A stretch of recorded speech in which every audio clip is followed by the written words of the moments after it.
there are a couple of guys like Mike Ricksecker is one of those guys that I can listen to talk for like hours, and Mark Bolden's another one because you pick a topic, he's got stuff to talk about. It's fantastic. Oh yeah, it was on it. Yeah, it's our third time we had him on. Definitely cool. All right. All right, we are live on Push all YouTube. the buttons, Nick. I did. I pushed all three buttons. Okay, push that one on your desk that says eject. I want to see you shoot up in the sky. Ejectocito, cuz. A little Fast and the Furious there. Ejectocito. Nick's like, what's that? What are you talking about? Shut up, Sean. I've got the Fast and the Furious car. You've got a Ram truck. You do not have a Fast and Furious car. You have a V6 in it. It's a 4.0. It's still fast and furious. 4.0. Shut your face. Are you ready to record to the cloud? I don't know. I'm not seeing anything on YouTube here. Have you pushed that button? We did. Are you sure? We are live Okay. on YouTube. There it is with the same banner at the top of Team I doesn't don't even know exist how anymore. to fix that. Stop yelling at me. Swear to God. Push the button. Let's go. Yeah, you guys signed up for this. Just saying. All right. Here we go. Are you ready, YouTube? Here we go. Welcome back one more time to the Old World Paranormal Podcast, episode 107. We're going to have a pretty interesting conversation tonight because our guests that we have on, I think we got a few different subjects to talk about, and they have an awesome looking puppy, by the way. Oh, he said, you look at him. Anyway, Nick's like, oh, no, oh, look. Anyway, so Nick, you and Bree did a little investigating this weekend, did you not? No. You did not. Bree No. did, you didn't? No. Where'd you go? Broadhead Manor. So you did go investigating. No, I didn't. I'm gonna punch you in the eye. I went and hung out with the amazing In Bill 20 Walton. minutes, live on YouTube, you're gonna see me punch Nick right in his esophagus.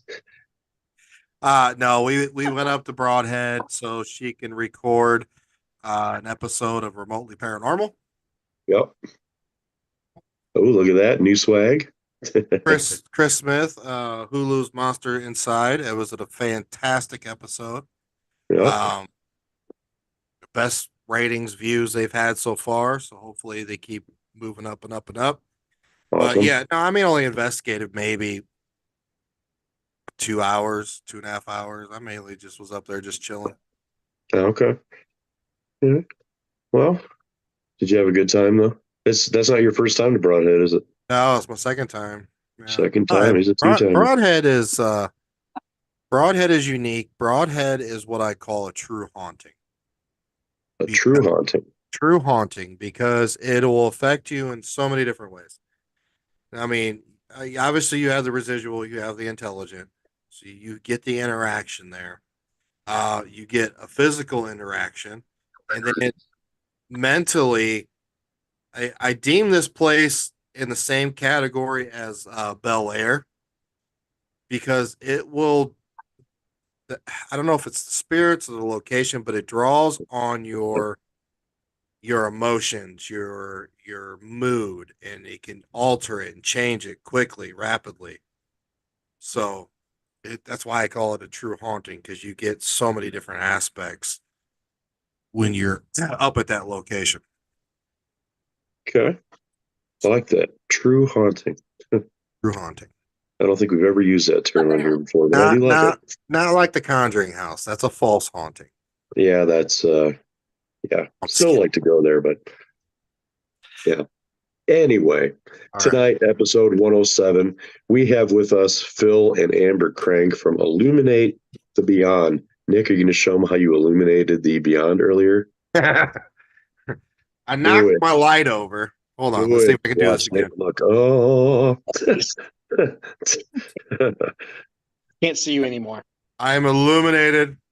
He's illuminated. I just picture you as a minion going illumination. Anyway, Yes, Phil and Amber from Illuminate the Peon, they are paranormal researchers.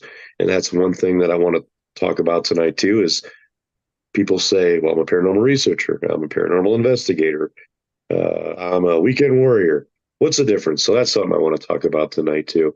But everybody watching us on YouTube, welcome to another episode. And Amber and Phil, welcome to the Old World Paranormal Podcast. Hello. Hi. I'm looking at your backgrounds there. Look at that. Phil's in Sean, the scary lit- woods. literally just about a month ago, I Yeah. got the opportunity to meet these people in person. You embarrassed yourself? I don't think No. so. I might have. I probably embarrassed myself more. It's fine. So- It's all fine. I guess preceding that question should have been, did you have Mexican food beforehand? I did not. I had a burger that night. Yeah, But you guys were safe. you know, I fell in love with these two people, and I had a great night. Even though I was rather quiet that night, What? I did thoroughly shut up. I was quiet. I was quiet. He was, but there was so much going on between Amber and Bree that we didn't have time to interact. Oh gosh, you put Bree in the mix. You're done. Just park it and watch. There was a lot of me and Phil going. That just happened. Okay. What were you getting her name on the EVPs and all that good stuff? No, it was. Just What me happened? and Give us an example of something that happened. Yeah, I mean, Amber. I'd already had a good cuddle before we even really started. I mean, we pulled up in a chair and got real close.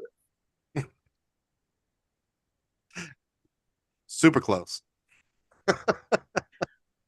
I mean, I offered her a nice padded seat. How could she reject?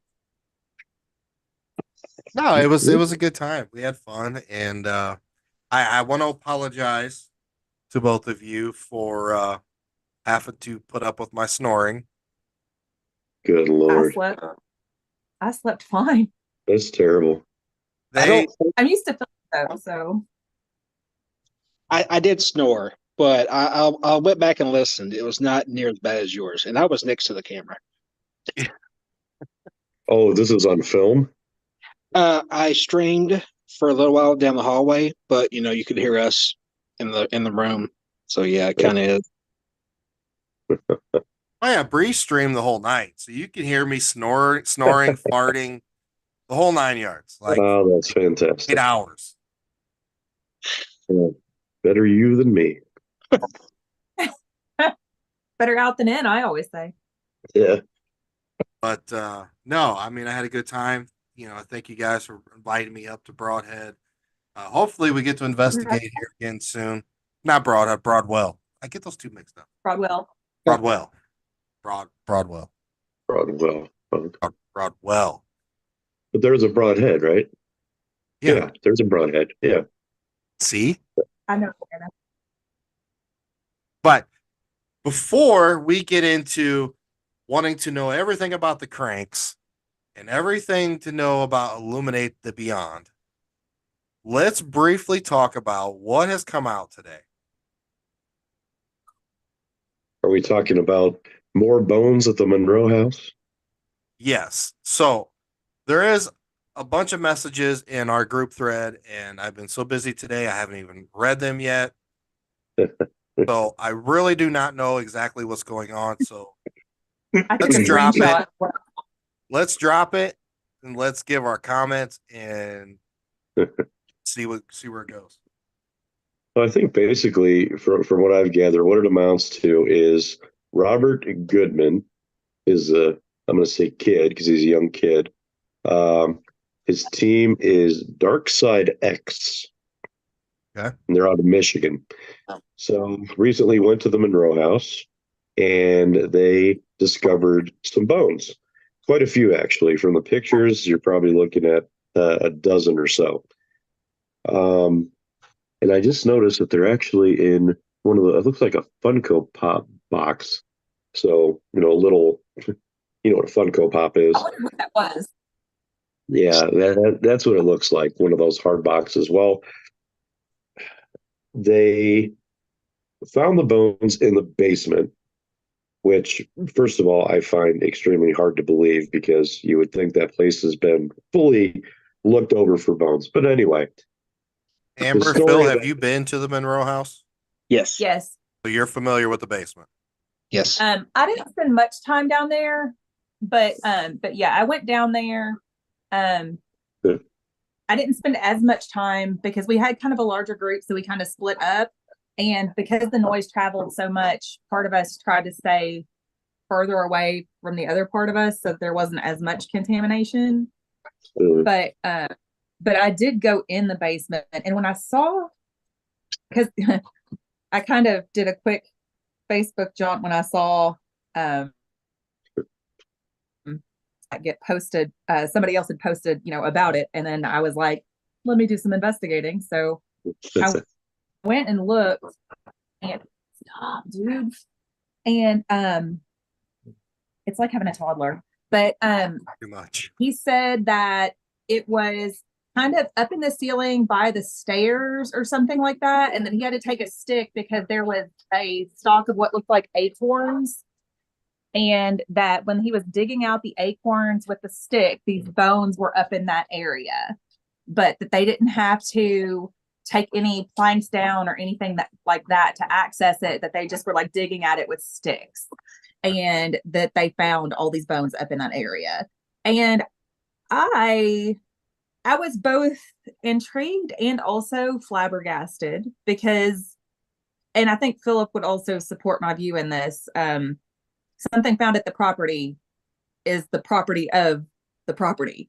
Like it doesn't matter who brought it and left it, at what point it was there. Like if we didn't come in with it, like it should remain with the property unless there is explicit permission for that to leave the property, in my opinion.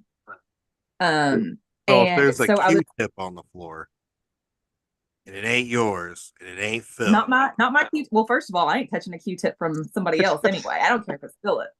Like I don't know where you property of the Monroe house. That's their Q-tip. You can't take that home. Right. I might pivot it to their trash can with like a tissue or something. Most likely not, but I might. But it's still staying there. But so I was kind of interested because yes, I probably, like if I had seen something in a weird area, I might have dug at it too. But I in the same respect was like, okay, so you have it, you see what it is. At what point is it that you thought it was okay to just take it with you after? Like, because his explanation for that was that he wants to help these spirits to pass over, and he thought that by taking these would help that. Now, mind you, this kid has been doing this for 6 months. I so saw he's brand new to it. Yeah, I saw somebody else's post, read their thread, then went over and found him and read his thread. And yeah, he basically said, essentially, from what I was gathering, that he wanted the spirit to be able to leave the property if it wanted to. So he would take it home, and then if it chose to leave or something like that, it could. But either way, like not really your determination to make. Like I don't know. And, what do you think? This just in, by the way, through our Old World Paranormal thread here. I think there's actually a little bit more to the story because there are some messages or some posts here. The one from a couple of days ago from Eddie and Pam, and this is Pam Norris from the Monroe house. We'd like to have those bones kept at the Monroe house. Yes. We'd also like to know where you found them and what they had to do to get them. That's what I saw. Said, I'm going to leave them here, but whoever they belong to, all I can say is the energy and sessions afterwards skyrocketed, which, if they're animal bones, that's not true. But in the beginning, apparently they weren't very happy about it. And I think there's more to the story, but like you were saying, bottom line, in my opinion, if it's in the house, it stays in the house. You don't take stuff from other places. Nick, you got something to say? Yeah, I want Phil's take on this for sure. Sean, if you could figure it out, if you have the picture of the bones, you can share it to the screen. Okay. Gotta see if I can figure out how to get back to I it. was going to say, Oh. I'll work on that here. So Uh, if they weren't even aware of the bones, which I thought they were from the brief little bit I read a minute ago, if they weren't aware of it, then maybe they were fabricated. But if they were aware of it, they probably just thought it was an animal, not a big deal. But I mean, I've been in there. I don't see how they wouldn't notice it. You can't get underneath the house; it's boarded off. Right. If it were in the rafters, I think they would notice it. So I don't know the story, but it seems a little BS to me. Now, guys, if you're not familiar, so the stairs going up, back up to the basement, go up like this, and there's a wall behind it. So it goes up like this. Now, on that wall, there is the gaps in between the floor joists that you can stick your hand in there, or vice versa. Okay. Now, the area that had so much attention, where Nick Groff and them supposedly have found the bones, and they did all the digging, and with the police department, all that was involved. You've heard the story. There is a hole in the wall on the other side. You can crawl up there, but they have it boarded off, and there's a plexiglass where you can look. Mm-hmm. Hundreds and hundreds and hundreds of thousands of fucking people have been in this house, in this basement, all paranormal investigators that are all, type of people of, well, that door shut, don't go through that door. They leave. I want to go through that door. We all have that curiosity. We're paranormal investigators. So it's really hard for me to believe where he just stood up there and was going like this or digging around, and he just happens to find some bones. Does that make sense? Yeah. I mean, I mean, the underneath So- the stairs is the hot water heater. Yeah. There's piping, and there's electrical going through there, and etc. You would think at some point, because I mean it's a newer style water heater, somebody was crawling up in there or in there, they would have saw them. I would think so. That Or was the bones. if not, why are you Yeah. sticking your hand in there? Right.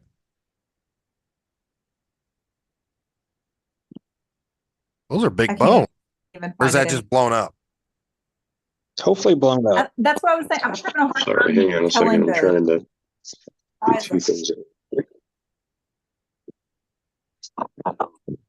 like I thought it was like a little plexiglass cube, but when he said that it was probably like the pop protector, that made sense. Yeah. Excuse me. No, I apologize, guys. We want to get into the Illuminate the Beyond and you guys, but this is a hot butt subject. It's come out today. I know everybody's got an opinion on it. We There's got the ones that are opinions. in normal plexiglass. Yeah. Um,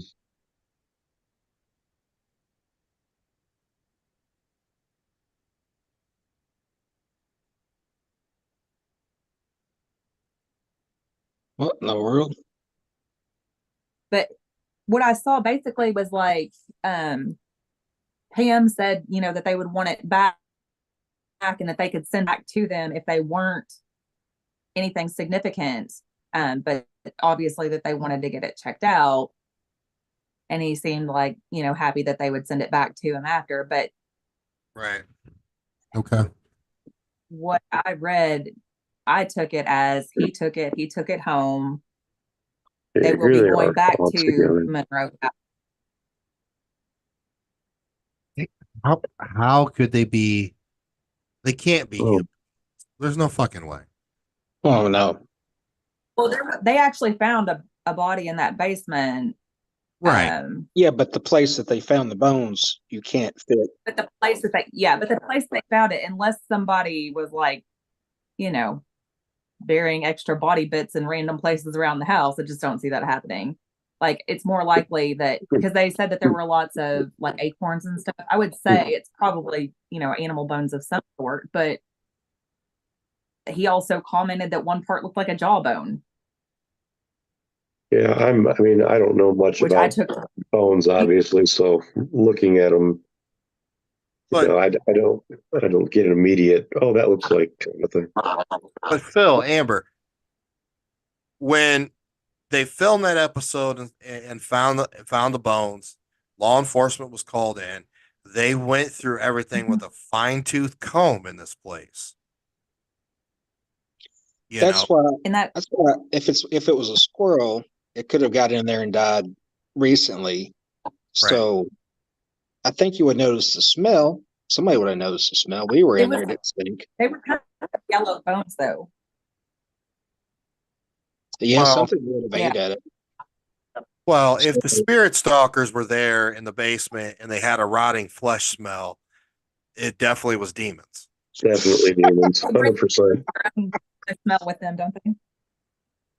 What is it with these young kids trying to get their 15 minutes of fame?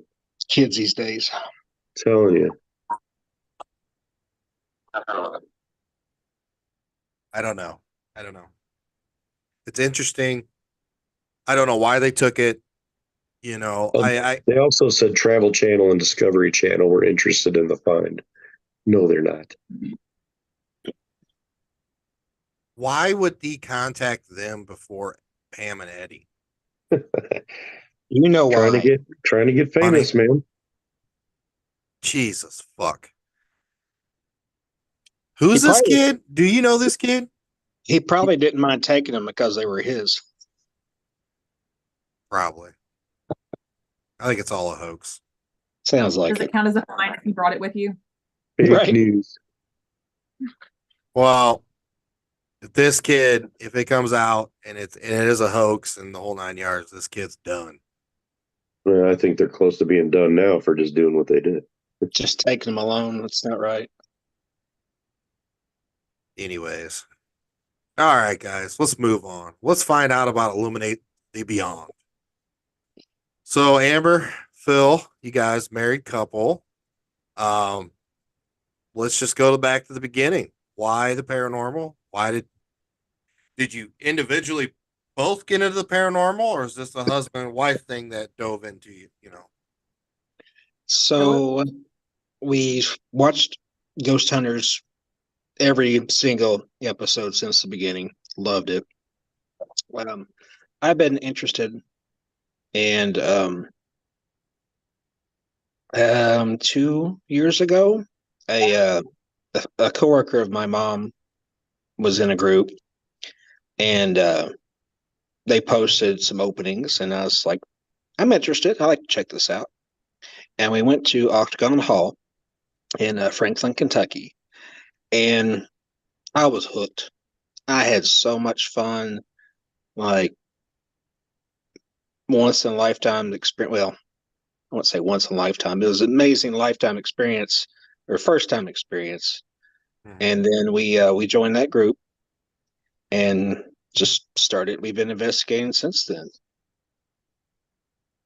So I actually had done some super like amateur, super low budget stuff. Like 19, 20 years old. But it was actually really hard to find places, and there wasn't all sorts of options for tech and equipment, and people didn't want to admit that their places had that stuff going on, and other people, it was just kind of like an obscure thing that people didn't want to admit an interest in a lot of times too. So I kind of, interest didn't flag, but like the availability and opportunities were not really there. So I'd kind of shelved it. But I mean, growing up, I had lots of experiences that I never doubted that there was beyond like the physical plane. And so I think that kind of kicked off my interest. And then as I got older and I had like a little bit more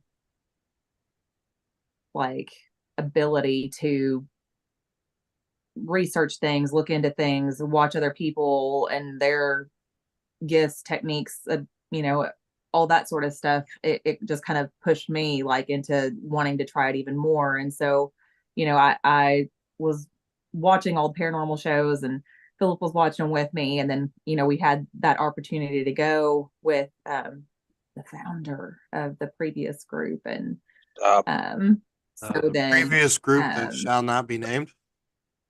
yeah.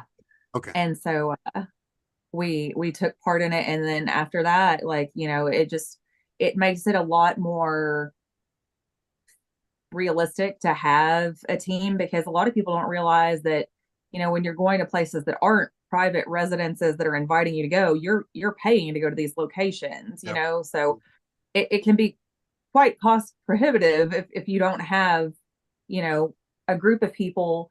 And, that was initially one of my big roadblocks, is like the cost of, not only equipment, but the locations that did have stuff that were willing to let you check things out, where it was just, I couldn't do that.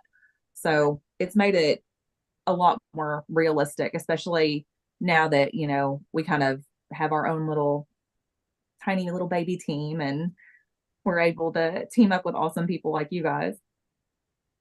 So, I mean, the previous team, was it more of you wanted to go a different direction, like technique style, or was it the prototypical paradrama? Drama. No, yeah, Yeah. basically, even though we ran everything through that founder and didn't do anything without her say so and agreement of the group, we still got accused of trying to basically do a hostile takeover. There's no drama in the paranormal. Not at all. So we were like, take it, keep it, whatever, Yeah. just not interested. But I do feel like I kept the momentum that we had built up and Yeah. made great connections, made friends, and figured out places. Amber did a lot of research on places, so we had a lot of information leaving that group that we can do this on our own.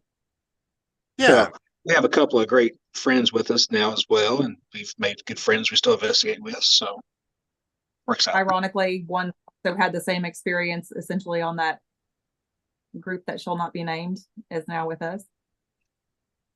Oh, we forgot to tell you this is the Paranormal TMZ. So we dropped the dish on here. So I was gonna say, do I know who the team is? No, I don't know the team. No. I'm just fucking Oh, with okay. no, I didn't. Well, Bree does. I'll ask. Yeah, Bree does. Bree knows everything. Right. Well, Social butterfly she is. while the founder made sure that she tried to air a whole bunch of like dirty laundry and falsities, we kind of kept it going and didn't really talk about the whole situation super publicly and exactly what happened. And we just kind of like let her have her little drama. And it was really funny because it's just, after what happened to us with her, it happened to other people too, and now that person's with us as well. So she was like, yeah, I got a full dose of it and fully saw what you guys were talking about after. Yeah, I mean that's unfortunate, but that's kind of that's kind of the theme, But there's always a light at the end of the tunnel. So, things happen, and you move forward, and you find out that it's for the best. We know that. Oh yeah, And here at Old World, yeah. but let's talk about the name. I'm fascinated with the name of your team. It's not your prototypical, That's the paranormal. point. That's the point. We literally were talking one night. I was on the road and I was, I'm had my earpiece in, and we were talking, and Amber was going through a thesaurus of names, and we came across.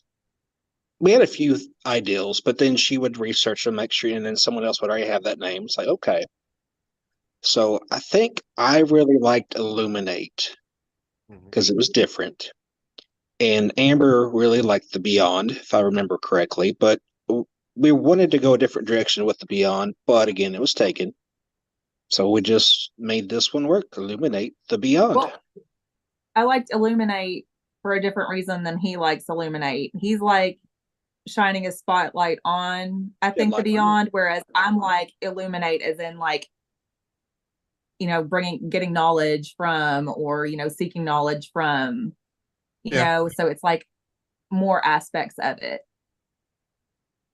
Who came up with really wanted to be different. Who came up with the little ghosty thing with the lantern? All her. That was pretty cool. I had to put that in a little promo photo because that was pretty cool. Now, Sean, do you follow them on TikTok? No, I don't really do TikTok very much, man. Other than follow you guys and jump in on Spirit Stalkers and tell them that they're trash. That's really about it. Oh, is that you? And Clayton Ghost Chaser. I'm going to call them all out. I don't care. I troll them too. I'm not going to lie. Did you watch some llamas? Send us some llamas and we'll stay in here for 15 minutes longer. So I was in someone else's chat and they were in the background and they were saying 100 llamas do this, 200 llamas will do that. I said, how much is it to be quiet for a little while? And I got blocked.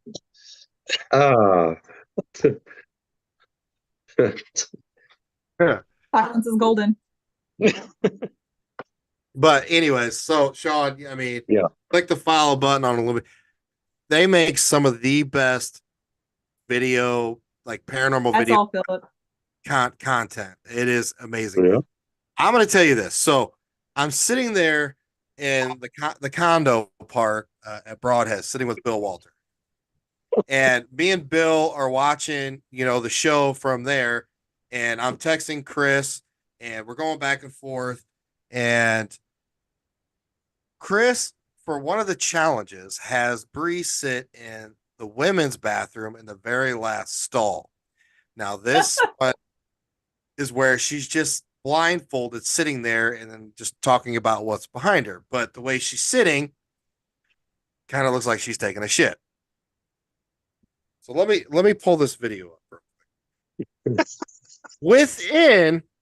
Within, I don't know, a minute, 2 minutes, not long, get a text or a message from Philip Crank. Oh, crap.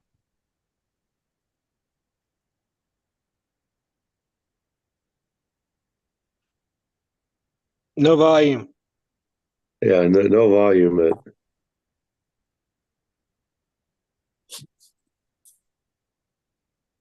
Can you hear it now? No. Can't hear. Anyway, so it's Ezel in the movie Friday. Yeah. Yeah, he says Smokey's back here taking a shit.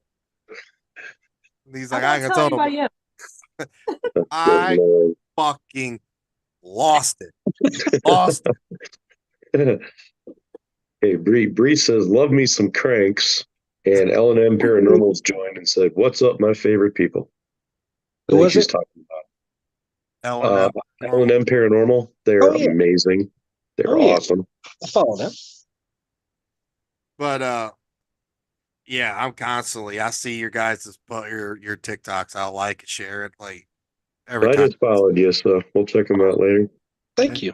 It's good content. I didn't know. I was like, well, Bree explained it to me that your logo, if the light is green, it's Phil. If the light is like pink or purple, it's Amber. Purple. Is it purple? I don't think. Yeah, maybe we have two accounts, one for a backup that she uses, so I thought it'd be easier to distinguish the two without changing the name. Gotcha. I had no difference until, of course, Bree had to tell me. It's all right. Of course, It's because she's the best. 99% of the time it's me, Amber's work, and in bed. So, Yeah, I get early morning, so well, that's tough as a paranormal researcher investigator. We both have weekends off, so that works out. yeah, he has Friday, Saturday, Sunday off, and I have Saturday, Sunday, Monday off. So, but Tuesday through Friday, I work 7:30 a.m. to 6 p.m. Ouch. So yeah, it cuts in a little bit, but So let's talk about your guys's paranormal investigating style. What is going through your guys' head? What are you guys like trying to accomplish during your investigations? Well, so Amber, our friend, whose name is also Amber, we call her Little Amber because she's 4'9". And then we have another member named Ash. Those three are all sensitives in their own way. Okay. So I'm the one that tries to do the research, tries to learn about the facility. We don't do the tour. We might ask questions to the owner after, or a couple of the girls write down stuff they've thought about on the way there, and we'll ask the owner if this makes sense. So um, they do that. I'm the tech person. I bring in, we got all kinds of gadgets, and I like to, if one of them tells me, hey, there's a spirit over here, I'm like, okay, I'm going to take my equipment and see if they'll play with it, and maybe they can answer. So we kind of do that, and we just want to communicate.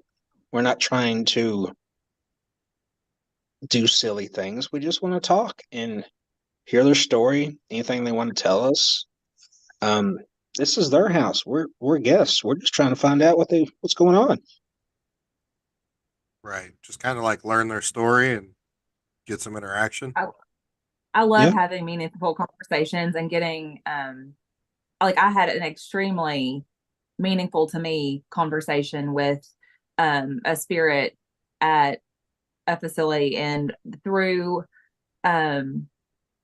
like a series of questions and just intuition and response on our equipment from the spirit, with yes being like lighting up things.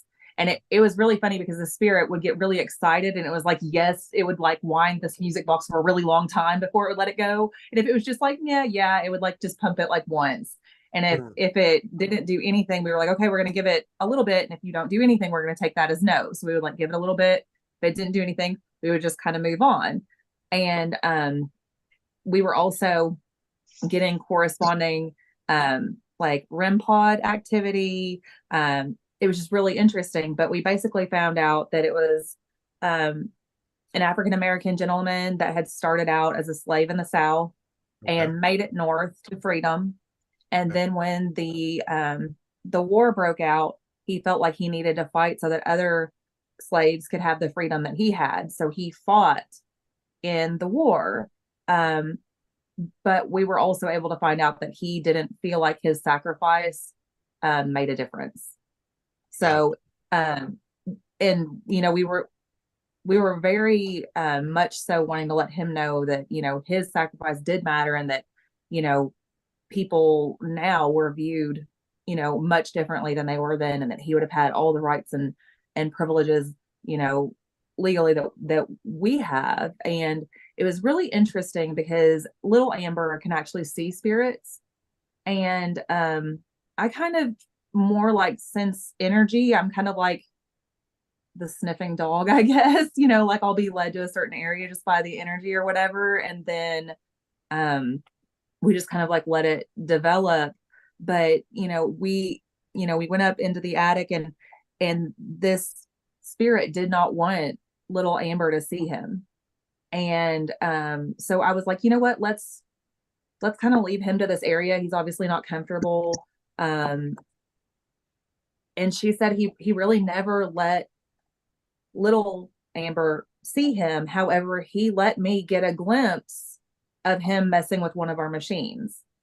And I said, did I just see you, a little bit of you? And little Amber was like, where did you see it? And I was like, near the music box. And then the music box started going off like, yes, yes, yes, yes, yes. So he basically confirmed he let me see a little bit of him. So that like really touched me, because it went from him not really wanting us in the same room to, throughout the course of the conversation, he got comfortable enough with us that I said, is it okay if I come in to the room where you are? And he said yes. And so I was sitting in the room with him talking, and the others with us were sitting in a room with an open wall, but it was technically a separate room. But it was just, I really like being able to have those sort of experiences where you feel like you made a connection with a person, even though they don't necessarily have a body. You're making a connection with a person, not just, Right. I'm following you. It was very impactful for me. Oh man, I walked up there about halfway through, and it's kind of like I could read the room. I just kind of looked around. It was real quiet. I'm like, I'm not welcome here. I'll go back downstairs. I wasn't going to say anything. You didn't have to say anything. I felt it. Like, I'll go back down. It's cool. Yeah, he just wasn't comfortable. Like, it was bad enough that we were like three white people, but we were women, which I think made him a little bit more comfortable. But when you walked in there and it was a white man, he was just like, And I'm a large fella, so it's like, yeah, I'll get out of your space. Go ahead, do what you're doing. or he was looking at it like, yeah, it's me and three women. You never know. But That's how we get evidence, buddy.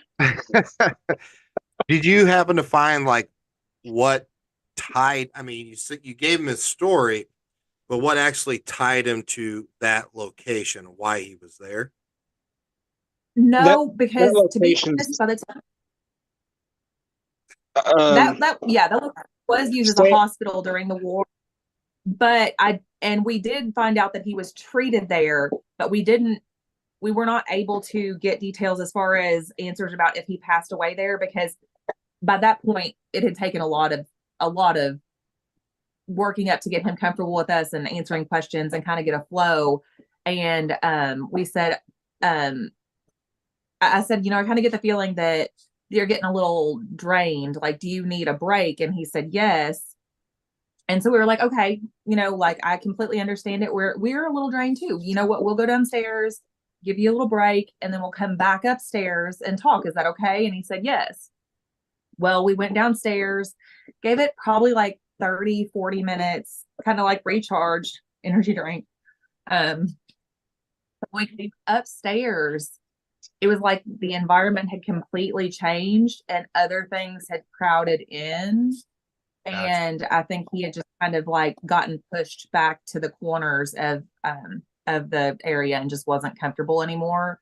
But there were other things up there that were not as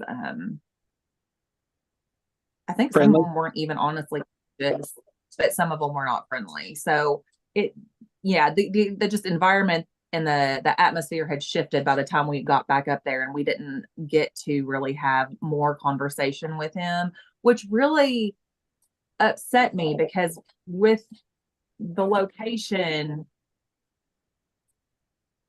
I had that meaningful interaction that I really valued, but and I don't want to like put a place necessarily on full blast, but it's more like we don't condone that type of environment ourselves, like Ouija what they were boards doing and dark things. Like we don't think that's a good thing, personally. And I don't think that a lot of things were there by choice, and B, were able to leave if they wanted to. Like they basically said they didn't even want us cleansing ourselves on the property.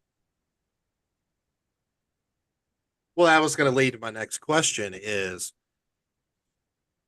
at some point when you get to your career or whatever in the paranormal investigating, you get to the point where it's like, okay, do I take it a step further to try to help these spirits, and to the point of, just like in this case, he's probably stuck there for some whatever reason, he can't leave. So your morals come in like, I need to help this spirit, But then again, you're stuck because, like the Q-tip, you don't really have the right to do that because the location is owned by a certain person and it is their business. But then again, the moral comes back because you're talking about somebody's soul. Yeah. I've always been conflicted, especially when you do. Amber says you get that real personal interaction and they're coming to you for help. And you're like, okay, well, thanks for talking to me. I'm going home. I'll see you later. Have fun in eternity in this fucking place. Yeah. I mean, what do you, I mean, does that come up? What do you guys think? Do you think about that? I mean, do you guys? So I didn't think we had that ability, and I don't think me and Amber have that ability at this time to help crossover or whatnot. But with Amber or Little Amber and Ash, we were at Fairfield, and Ash was under Estes, and the video's on our YouTube, shameless plug. But a spirit came through her. I'm not even sure if it was through a spirit box or just jumped her. And Jamie, our good friend, he spoke to the spirit. He is a volunteer hospice care, so he spoke from the heart about what he does, and kind of connected with the spirit. And it kept asking for little Amber to show her the way. And somehow, I don't understand it. I watched it. It was amazing. They all three were able to talk the spirit to crossing over. And it was amazing. I didn't know. I didn't know that was a possibility. I didn't know how they did it. But it's cool that, I guess, the spirit more or less has to be willing also. Well, yeah, that's. Yeah. And Adam's mentioned that if spirits there want to leave, that he wants them to, have that ability. Yeah. So We found that video from a month ago where Adam said, if they're welcome here, they don't have to stay here. So, I mean, we didn't plan it. It just kind of happened. Right. So I'm really glad we found that video, because it's not something I would want. I wouldn't want to go against the property, but I'm not going to stop it if it.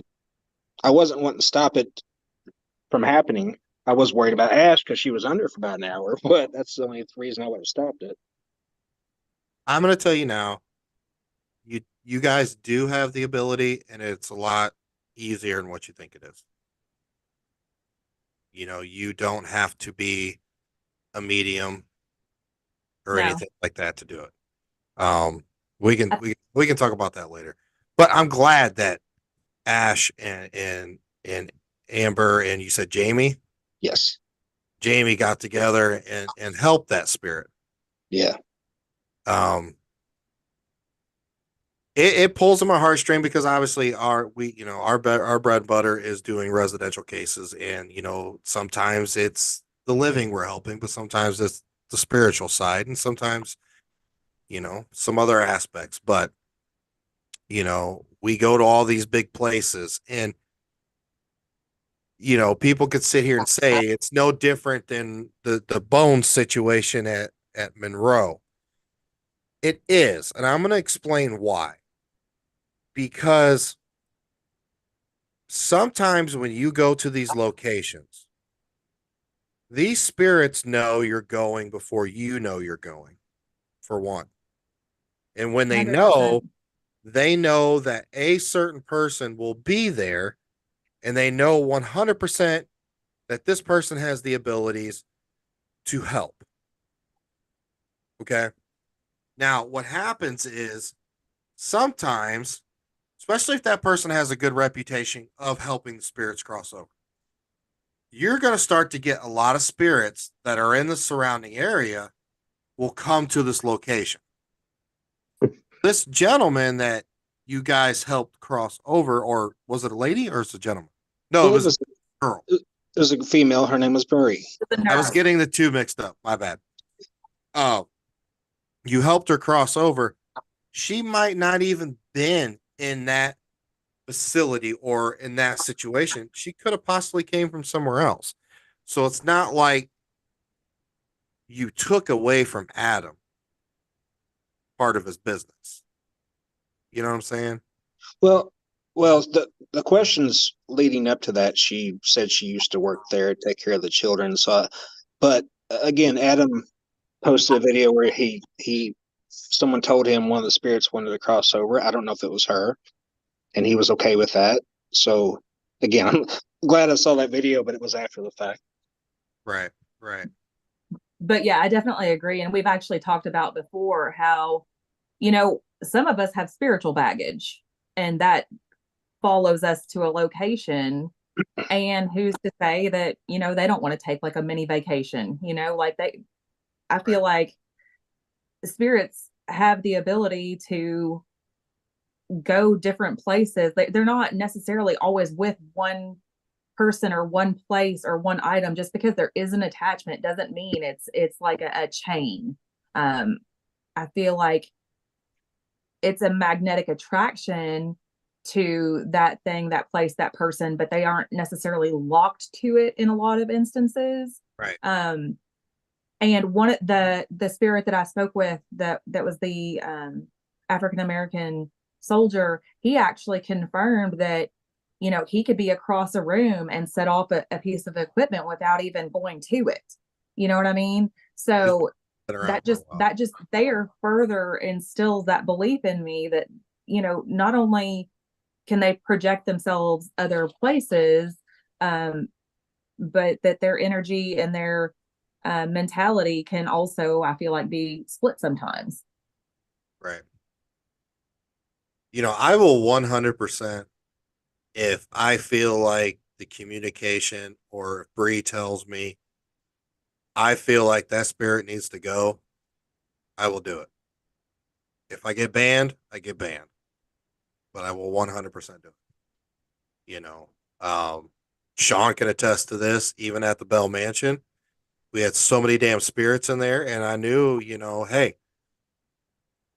I even had outside sources come in, and I allowed every fucking spirit in that building to leave if they wanted to leave. Mm-hmm. The gentleman that I had come up with me, Randall, he crossed over 2,500 spirits that was in the surrounding area. He said it could be more. So, I'm not saying the Bell, the Bell was one of those places too where the spirits didn't want to leave. They were happy where they were at. But there's, I don't know. I guess I look at everything from the Sean Austin perspective, because he has the ability to do this, and we've seen it, we've witnessed it.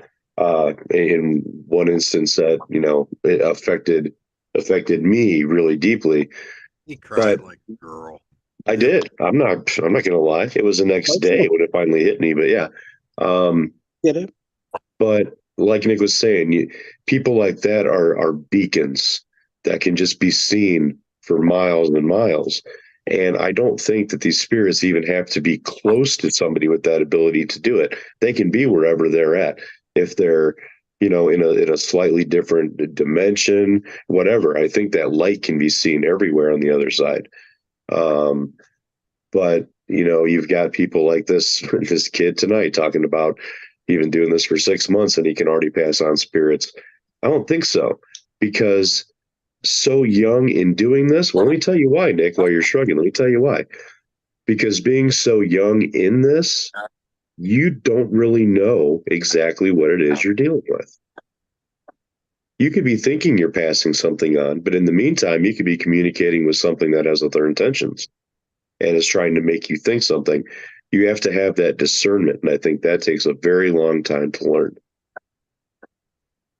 But that's just my opinion. I agree and disagree. What do you guys think? Yeah, I mean, I definitely have had interactions where we, in a group setting, somebody was having a conversation that they were taking one way, and I was like, I don't think that that's what you're actually. Oh, Amber and I did a home investigation, and we both came away looking at the spirit two different ways. Mhm. Well, Leah from L&M Paranormal, she just made a comment here, and I don't know if you guys are familiar with her story, but she's commented here. She remembers when she died being in more than one place at once. So she said it's definitely true. So if you don't know her story, you should hear from her one day. It's pretty amazing. Or purchase her book when it comes out soon. There you Oh, go. nice. Do that too. I got you, Leah. No, what do you guys think about what Sean says, saying that somebody with only 6 months experience, that they couldn't cross somebody over? They don't have the knowledge to do that. What do you think? I don't think it's necessarily a couldn't factor, but I also definitely feel like you kind of have to be careful, because at some point you're likely going to interact with something that you are not necessarily prepared for. If you don't have a little bit more, I hate to say experience, but either like resources, like a team around you with more experience, or but in, like Philip was just saying, like people have different interpretations of the same situation, and I would just kind of be leery to represent myself as being able to do that on a consistent basis without some sort of backing of people that were more experienced, and definitely had that ability. Some sort of Does that make mentor or something. What do you think, Phil? Do you think this person has the ability to do it? I am not familiar with how to do it. Like, also, all my knowledge is from taps and the knowledge I picked up over the past couple of years. So I don't know how they do it, but I know they haven't done it. That I know it took some building up to be able to do it. It wasn't instant. Right. Like Ash, she is amazing, but it wasn't overnight. She's built up to this. Right. Well, I mean, there's two different aspects you can look at this. Let's say this person has been gifted his whole life, but now is getting into the paranormal, investigator, whatever, as a profession, and he's only been doing it for 6 months. Maybe That's a little different. I don't know this kid's story. Right. Maybe. Like I said, learning this stuff, it's simpler than you think it is, but I do agree. Now this begs another point of view. As much as the person doing it for 6 months can be tricked into thinking one way for a spirit, I think so can that person that's been doing it for 15 years. And I do feel like people should go in not alone, regardless, specifically for that, because especially when you have people that are a little bit more passionate and not necessarily as logical and skeptical, I feel like they are so wanting things sometimes emotionally that they can't dissect a situation the same way that somebody from a different perspective might.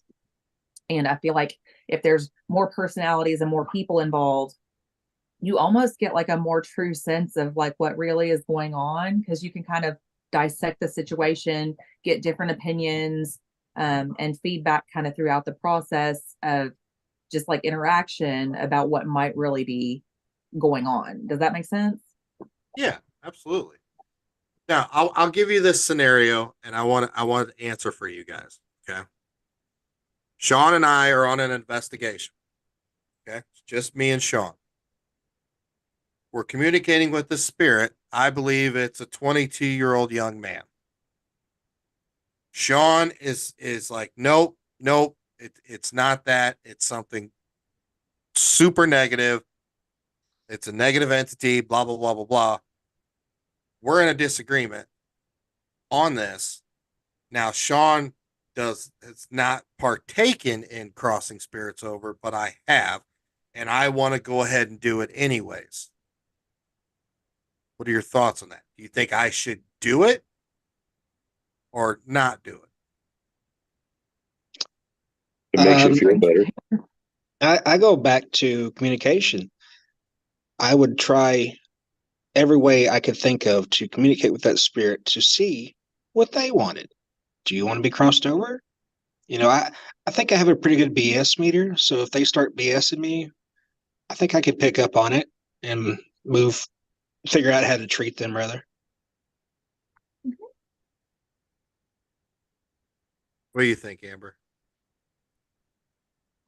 Like, I would be kind of torn in that situation, because in that situation, like, you're putting yourself kind of on the line with that. So ultimately, I feel like it's your discretion, but at the same time,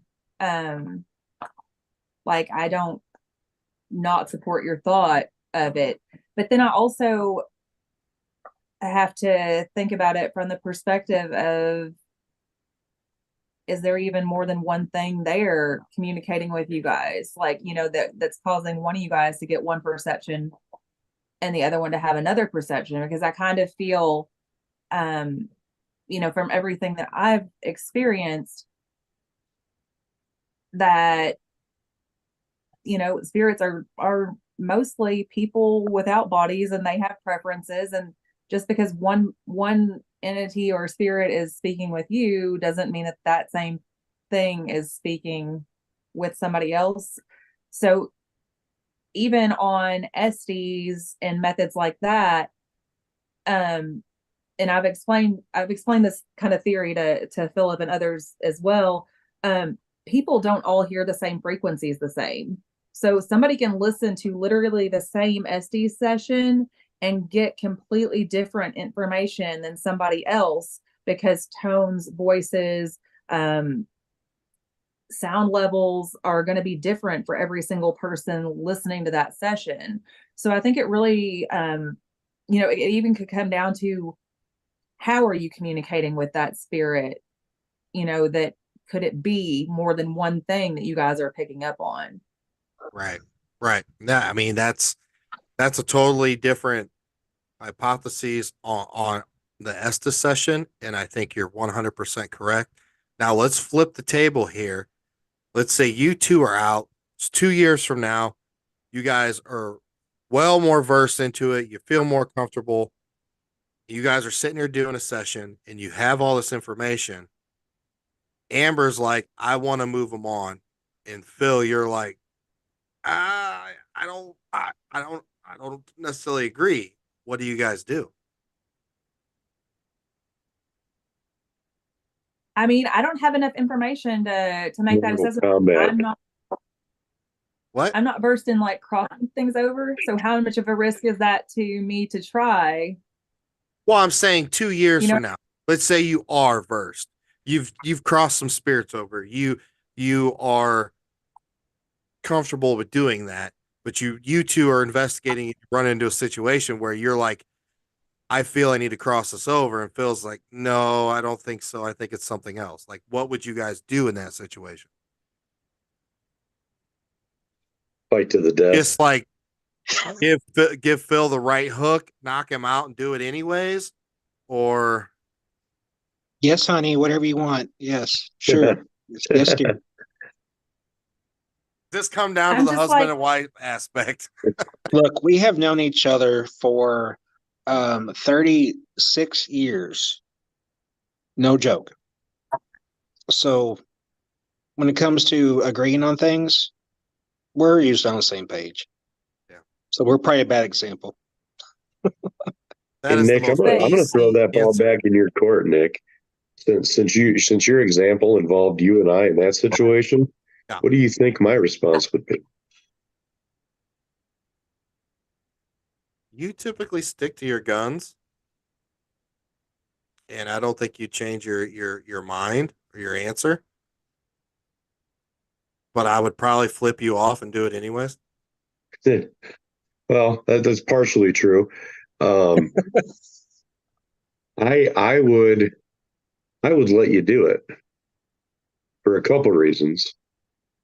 I trust my team, the members of our team, and I don't think that any member of our team is going to do something that they don't feel 100% about, and that's going to jeopardize anybody else. I like that. So, I think you get at that to a point with your team where you trust each other. I may not agree with it, but if you feel like it's the right thing, I'm not going to stand in your way. I'm not going to stop you. I might go in the other room while you mess with demons. But Well, I mean, and that was my question about the situation. Is like, so if it is a negative, you do try to cross it over, like what happens? yeah, we don't know. Where's it going? Like what happens? He crosses over and brings back 20 leprechauns. Do they have gold?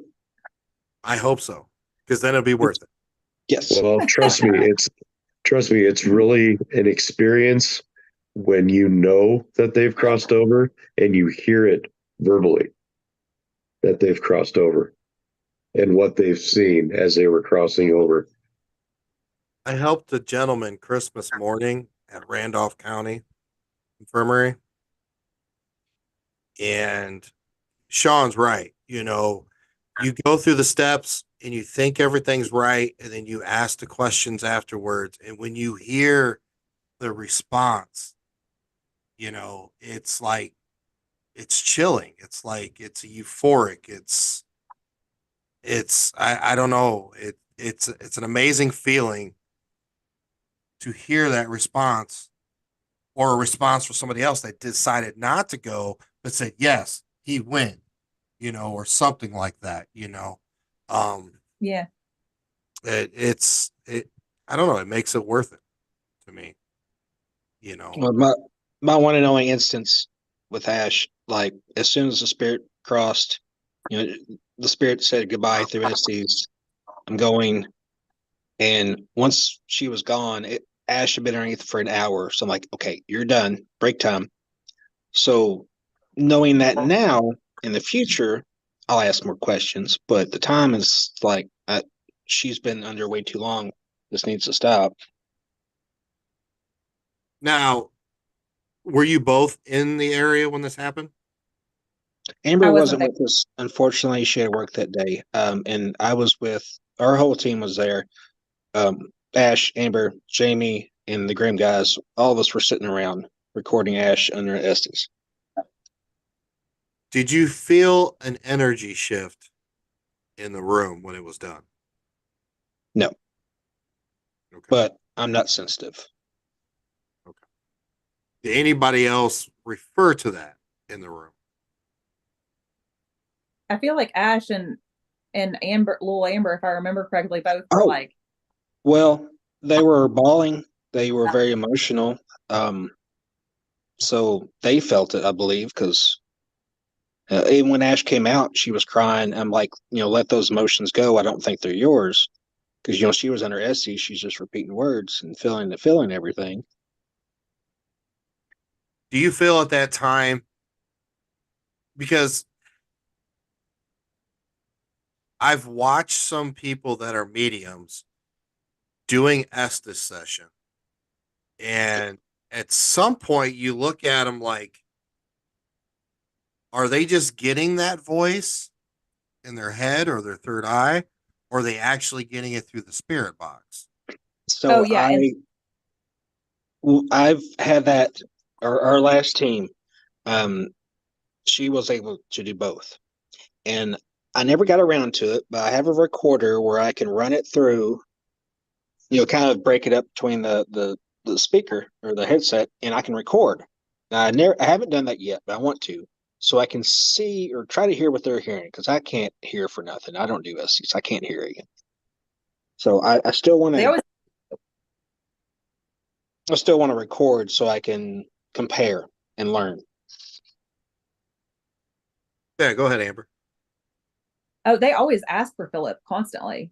They say Philip's name like crazy almost everywhere we go. So it's like they want to talk to him on SDs, but he's like, I can't hear you. I can't hear. I've tried it. I can tell there's a voice.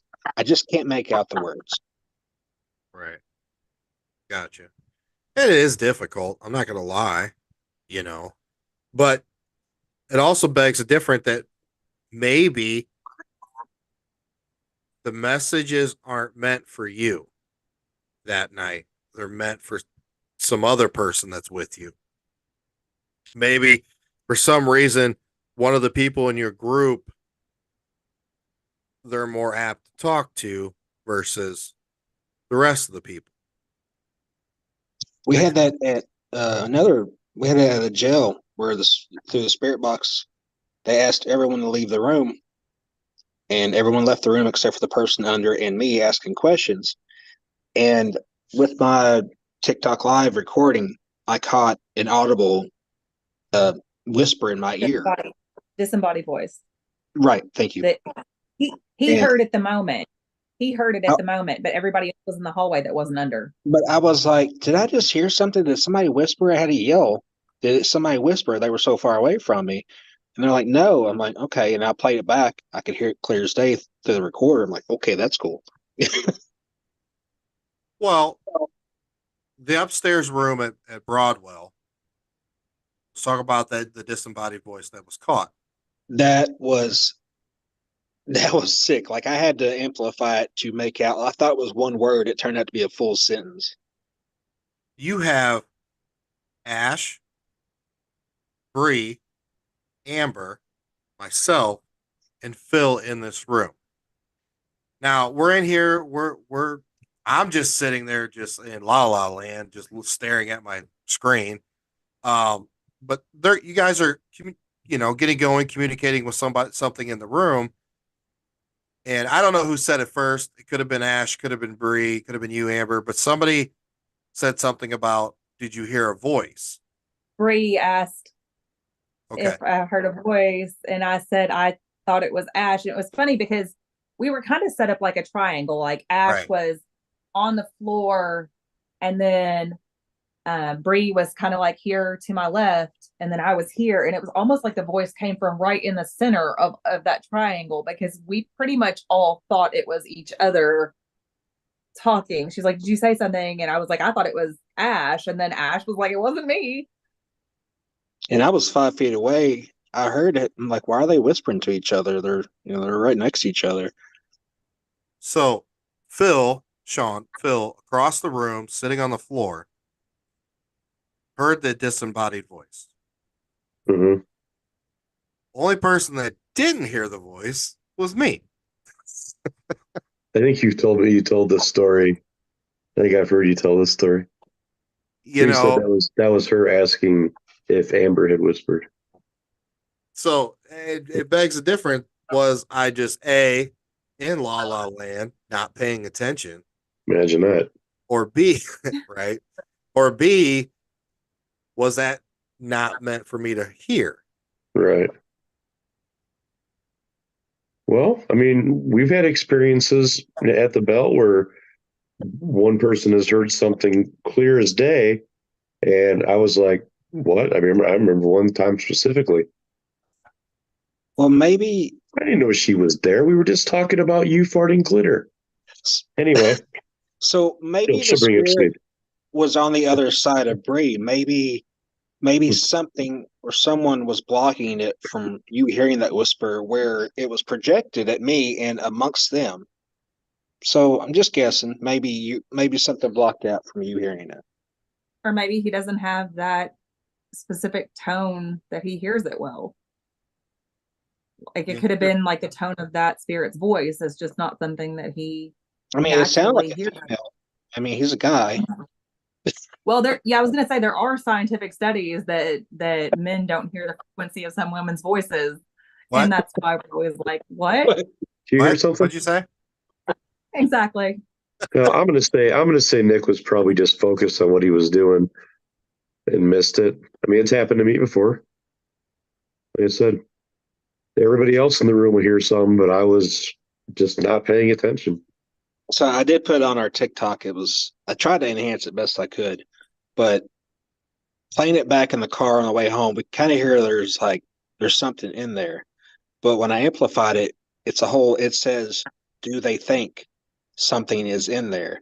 Because we're all staring at this one closet and like it came out of the closet behind us. So like, do they think something's in there? So that was pretty neat.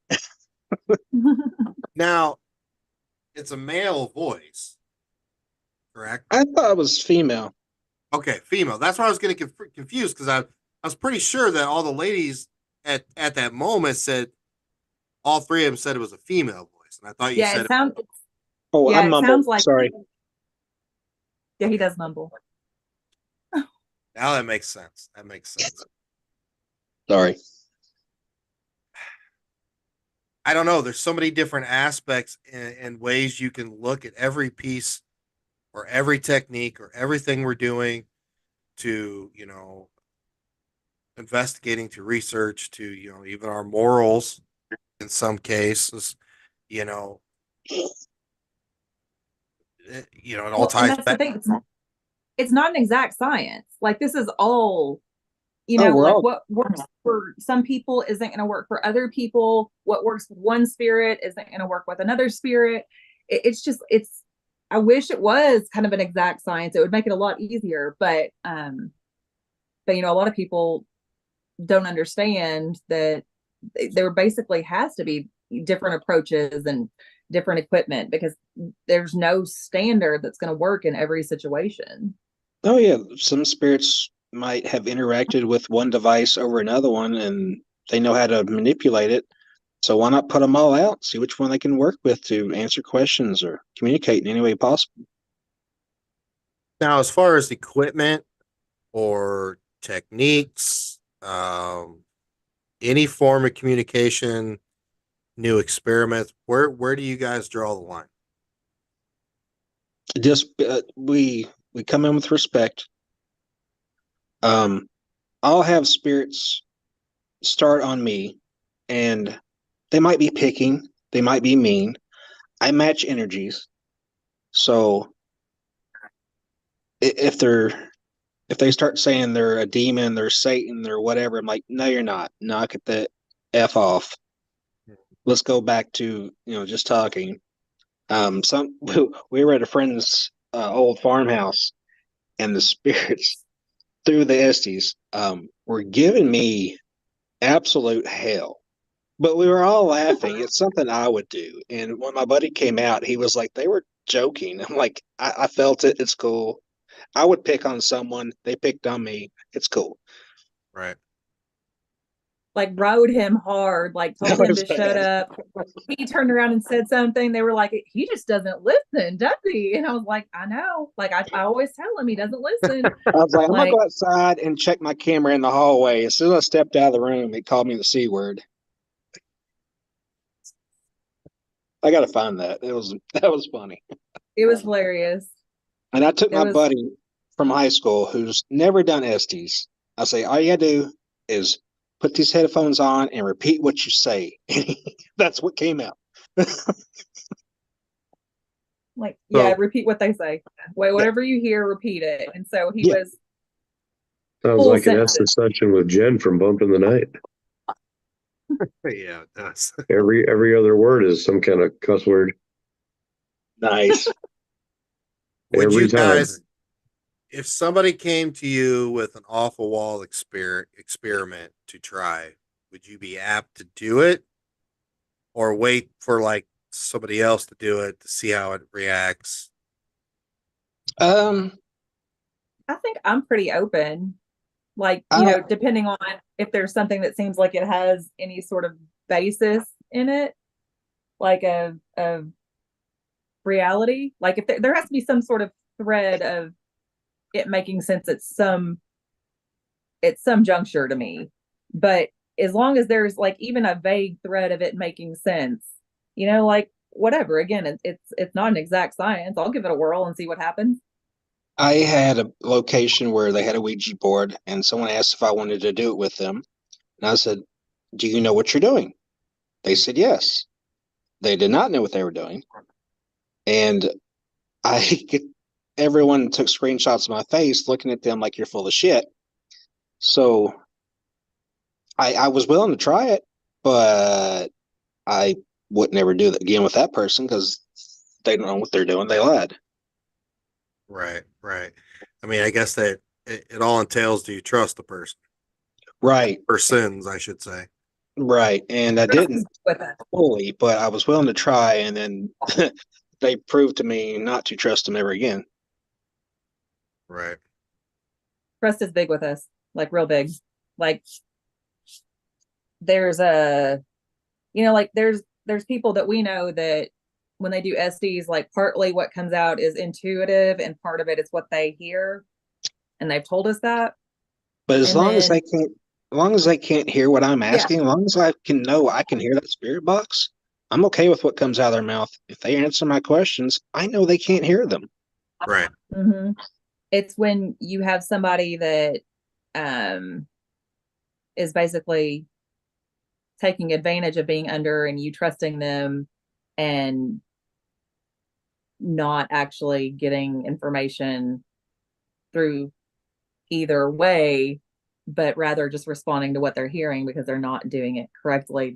That really, that sort of stuff bothers me. That like I love dowsing rods personally, but I feel like it's another one of the things that unless you really trust the person that's doing them, that I wouldn't necessarily put a lot into the responses.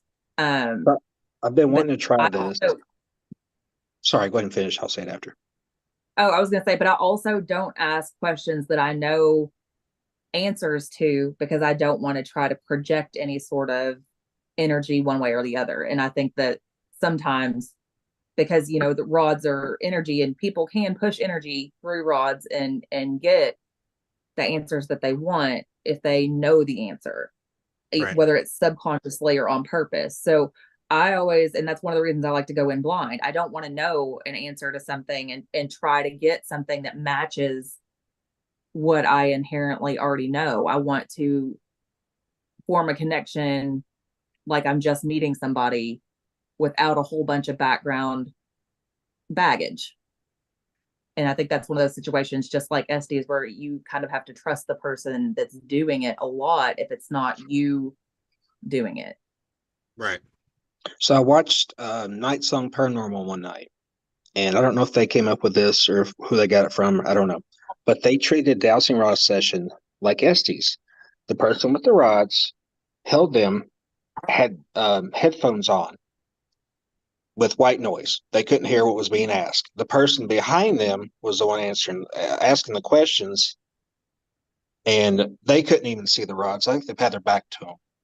So the person with the rods, when they would open yes or no, they would say it out loud, reset them, wait for the next question, or well, they wouldn't know the question being asked, but they would just say yes or no, reset, yes or no, reset. How would they reset it though?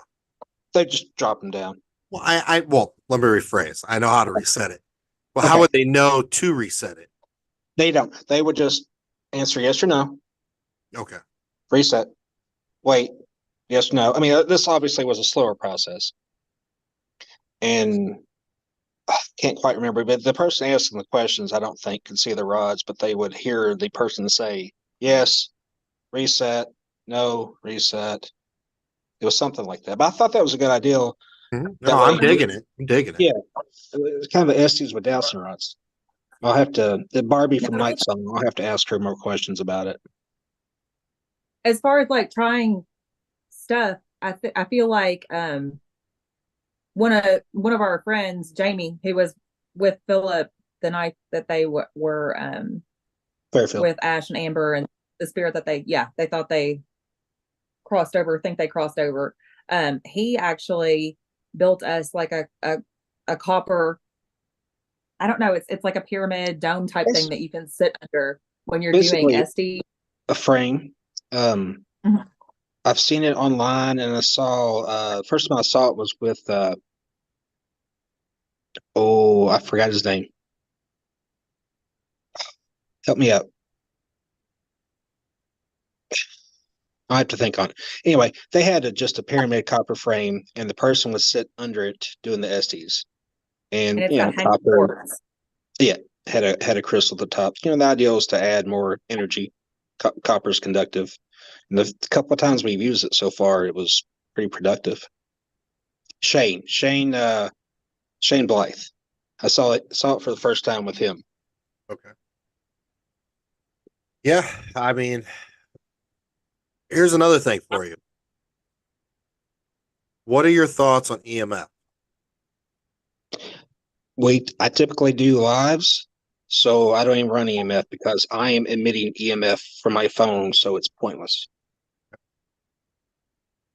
So I can see that it could potentially be used, but at the same time, I can see that there's also the potential.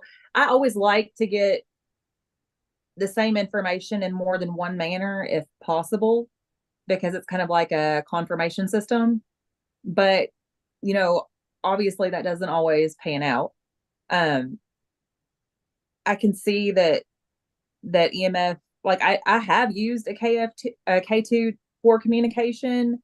It's definitely not like my preferred method at all. And I don't necessarily vouch that it's like 100% accurate or anything like that. But I know that it seems like it's easier for some spirits to manipulate. But it's also just easily manipulated in general. So that I don't know, it kind of makes me a little leery. Oh yeah, if you get a text message on your phone, it's coming through the walls from the tower, and that thing's going to spike. Right. Do you think we should even pay attention to EMF on investigations anymore? If your phones are in Bluetooth, if there's no wireless cameras, or if there's nothing wireless in that building, and it spikes. Let me see. Yeah, if it spikes for no reason, even if you turn the light switch on, it's going to spike. So if you don't touch anything, it starts spiking for no reason. Then yeah, you could use it to communicate with. But there's just so many things that interact with those that it makes it difficult to use. So I wouldn't mind going in. Now, I will tell you at Lake Shawnee. Go ahead. Go ahead. I'll just say I used to go in with the K2 just when we got there, walk around and see if anything emits anything crazy and use it for its intended purpose. So I was just going to say at Lake Shawnee, I did walk around with my K2, and it was in an open field, and there were power lines, but they were far enough away that, we weren't having, when I held it up, I wasn't having any sort of reading from them or anything like that. And it was just a big open field. And we got the feeling that we were being watched, and little Amber confirmed that there was Indian spirits there watching us. And I was able to basically confirm we were like getting escorted out of the area by a spirit. And it was really neat because I could go like this and like pick up where it was like near me. And then when we started kind of where I think that they thought we were kind of on our way, it dropped off of the K2. It just went completely static. And so I turned around and kind of walked a few feet back, and you could tell it was almost like, God, like, I will walk you the rest of the way. Because then it started picking it right back up, and it walked us all the way up to the theme park entrance off of the Native American burial ground section. It was really neat. So I got a couple different scenarios I want to run by you. This is in regards to EMF.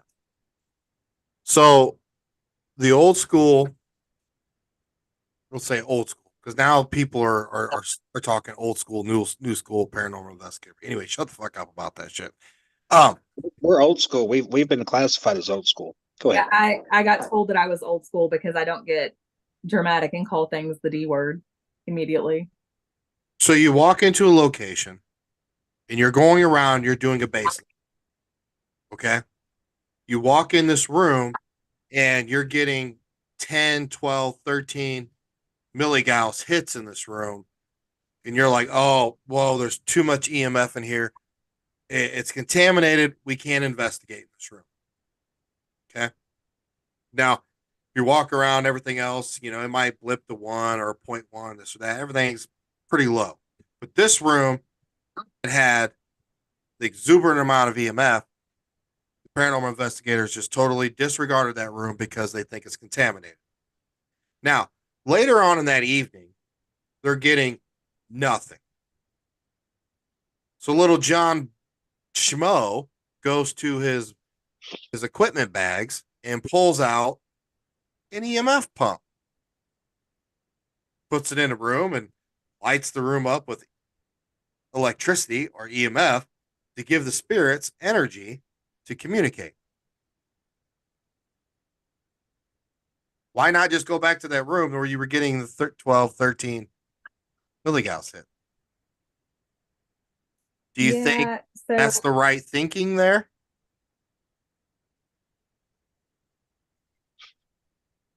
So Well- when you get that reading in that room, are you able to pin it down in a certain area? Because who's to say that that's, if you're not trying to find out if it's from a specific area of the room, who's to say it's not activity in the room potentially? Like, I mean, again, it's not exact science, but Well, you go back to the I Ghost would- Hunters days, watching Typically- Ghost Hunters. Yeah, typically Is- when you find that high reading, it's probably where the main power source comes in. So there is a lot of energy in that room, but I wouldn't mind investigating that room, but not with EMF readings. It had to be some other type of device. Well, yeah. Why not walk in there with some digital recorders and your Oh camera yeah, and see if you can't get a response? Now, I understand you're not going to be able to put down a REM pod or a flux or something like that you communicate with that EMF spectrum. Obviously, use your head, throw that out in this scenario. But you're having so much energy in that room. Why not go back in with a digital recorder and be like, I want to talk to you? yeah. I wouldn't dismiss that room. I would just again not use certain devices. yeah, adjust your methodology. Yeah, Now- adapt. Another scenario for you. You're in a room and you're getting hits from, 1 to almost 300 milligauss. Okay. In this room constantly. Now you set a REM pod down on an already charged table. What is happening is your REM pod is chirping green about every 50 to 62 seconds. Okay. Now, paranormal investigator and you is like, okay, there's a signal coming through. You're timing it out. We got to let it go. But as you walking out of the room in kind of defeated mode, you turn around, Phil, and say, will you just light that REM pod up blue? And that REM pod lights up blue. Now what do you do? Do you think there's intelligent, or are you still going to think contamination? I need to sit there longer and see if it does blue again, or if it just does it when I ask it to. You could Now, also ask it to do other things. You've been in this room for like an hour and a half trying to figure out this EMF shit and So time the- the REM pod. So you've been in there a while. And the first time you ask a direct question for a light, you get it and it's holding it on blue. I mean, electricity is pretty grounded, regulated. There shouldn't be surges unless there's a storm. So I don't think there's any reason, electricity wise, for it to light up more than it has been. So I would say it probably could be spiritual, but again, I would sit there longer and try to see Ask if it more would questions. communicate. What'd you say, Amber? Just ask more questions. Ask it to do other things. There's See more if there's a colors. Maybe correlation in, like, yeah, can you light up yellow? Can you light up purple? Can you light up green? Like a series, can you do these two at the same time? Can you, we actually had at the Coal Miners Museum a spirit that was using the cold sensor light making it flash for us, and that was the light that it chose to use. We were like, can you confirm that it's not our equipment malfunctioning by making that blue light flicker as fast as you can make it flicker, and it would go, and that little blue light was just constantly going off, and they're like, okay, can you make it stop? It would stop. I mean, so it's like, I think if you ask more questions, of it, can you make this one do this, like, we just want to confirm that, it's not the equipment messing up, and that you're, able to do these things. I think the more that you ask, the more that you're able to like peg down things, because there's a chance like maybe you asked it right when something residual was walking through, but by continuing to kind of delve into that and kind of ask probing questions or make requests of that spirit, you might be able to determine if it was residual or if it is intelligent, and if they're willing to communicate with you more.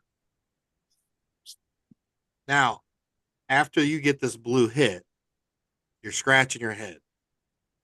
So now you pull out 3 more REM pods and you put them out throughout the whole room.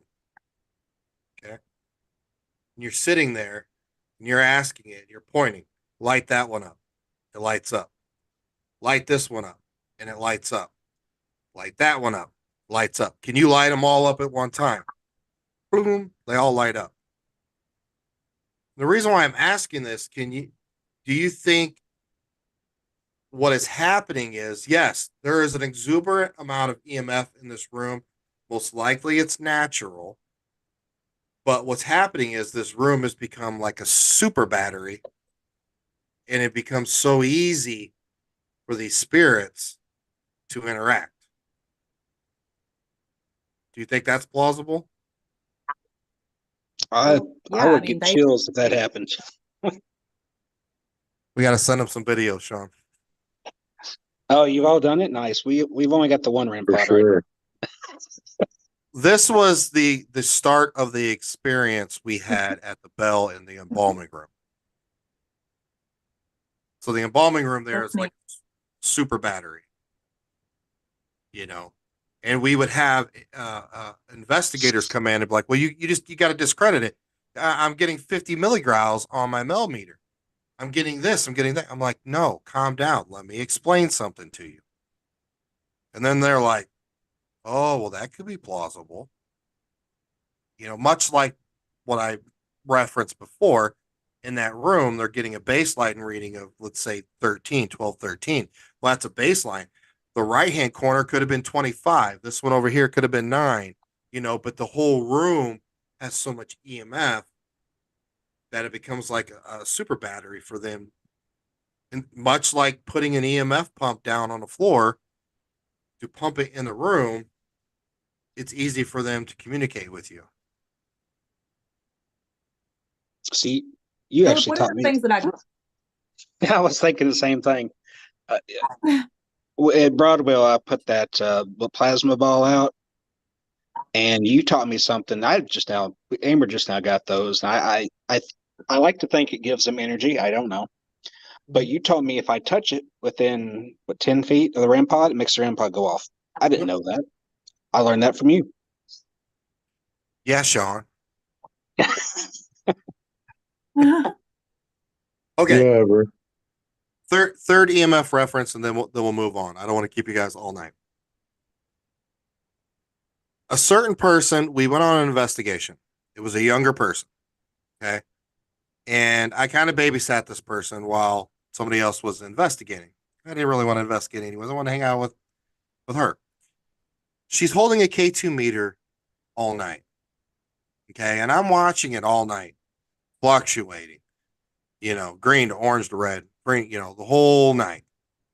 We're sitting there. She's sitting on my lap, and I'm watching her hold it, and it is just spiking to red the whole time.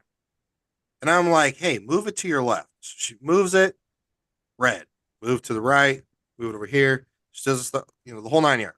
I said, well, let me see it. Excuse me. She hands it to me. I put it in the exact same spot where her arm was, and it went down to green. I moved it all around, and it's green. I gave it back to her, and it immediately goes to red. But she doesn't have any electronics on her. No, but some people's body holds energy differently. Like my grandmother couldn't wear a watch. She actually, if she was wearing a watch, her body would drain the battery on the watch. How old? We'll say 9. Well, I mean, that kind of goes to kids and animals being able to see things we can't. And maybe she has her body's a different frequency vibration. I don't know the word I need, but maybe she's putting off that energy, or the spirits are able to look at her. I don't know how it works, but I know they say kids and animals can see things we can't, and that kind of adds to it. So, well, I don't necessarily think that it has to do with that. I just think different people's body chemistries and the physiology of different people is different. Like, so it could be not even like a spiritual aspect of it, but just like a physiological thing. Yeah, sorry, that's kind of what I mean. Like her maybe vibing at a different frequency, and like kind of what you're saying as well. I agree. now, with what you just said, do you think that has a lot to do with individuals and teams, where certain individuals or teams together can go place to place to place to place, and no matter what, they get interaction, they get communication, where some teams go in and they don't get shit. They're constantly ain't getting shit. Or you hear that person that's like, I've been doing this for 15 years. I've never been touched. I've never seen a shadow figure. I've never seen a full body apparition. I haven't this, I haven't that. Do you think that's because, just like in this instance with this young child, their vibrations and their energy is completely off and they cannot connect on that spiritual plane?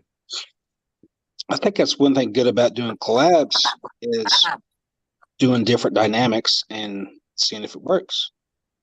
Like, we wouldn't have known that our team works together if we hadn't tried. Yeah. But we've had those nothing dead investigations. We've had those. We've had great ones. We were actually at Monroe, bored stiff. We didn't have any reaction till 5 a.m. when the little kid wanted to play, and I said, "Fuck off, it's bedtime." Where the fuck Sean go? He growled at me, the little kid did, and I'm like, "Nope, you've had all night. I'm going to take a nap." What, the Sean's bedtime? He just quits or what? Oh, there he is. Hey, welcome back. What are you doing, dude? Hi, Nick. Hi, Nick. Wrong button. What are you doing, Nick? Did you have to poop? Not that quick. He did that a while ago. No, I didn't actually. Do we have any questions from YouTube?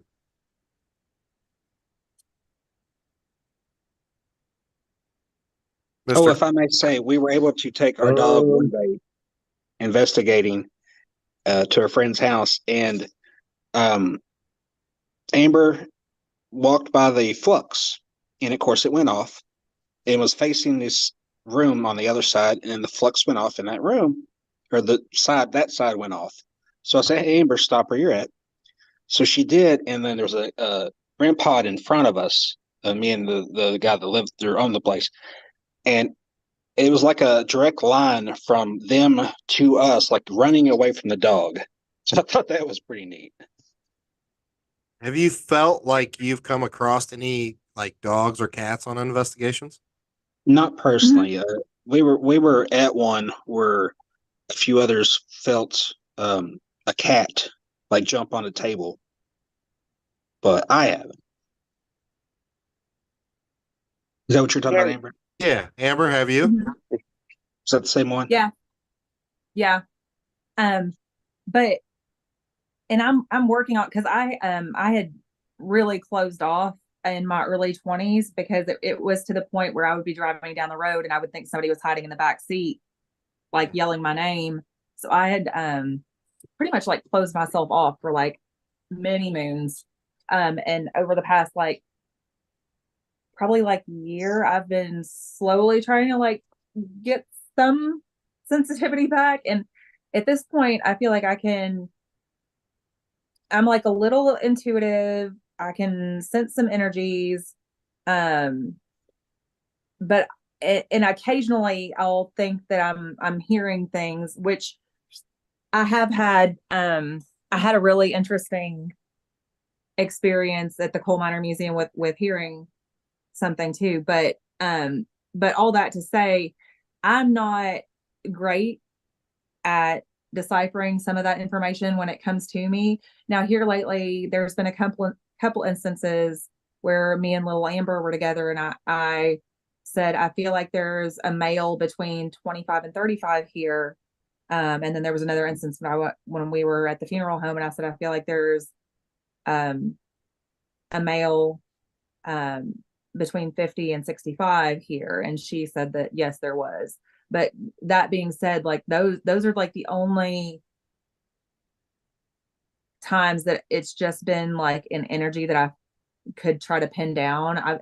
I can tell you that like I've been somewhere and have felt things get on like the bed or something where I would be, and I would just try to discern based on like the amount of movement what it might be. But from the energy, I've only been able to get those 2 times so far that I was trying to like pin down like a gender and an age. The rest of the time I'm not like Amber skilled or enough. Amber is a good mixture of spiritual and logical, and sometimes they get in the way of each other. A lot of times. I could, yeah, okay. You guys, I obviously see you have a dog. Do you have a cat? No.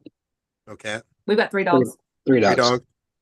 I've actually, because I was curious on a couple cases where I thought maybe there was like a cat interacting with a REM pod, stuff like that. We've actually put equipment down. We have 2 cats and 1 dog, and we'll see how the cats react to the equipment and how they go off and stuff, just for like future reference.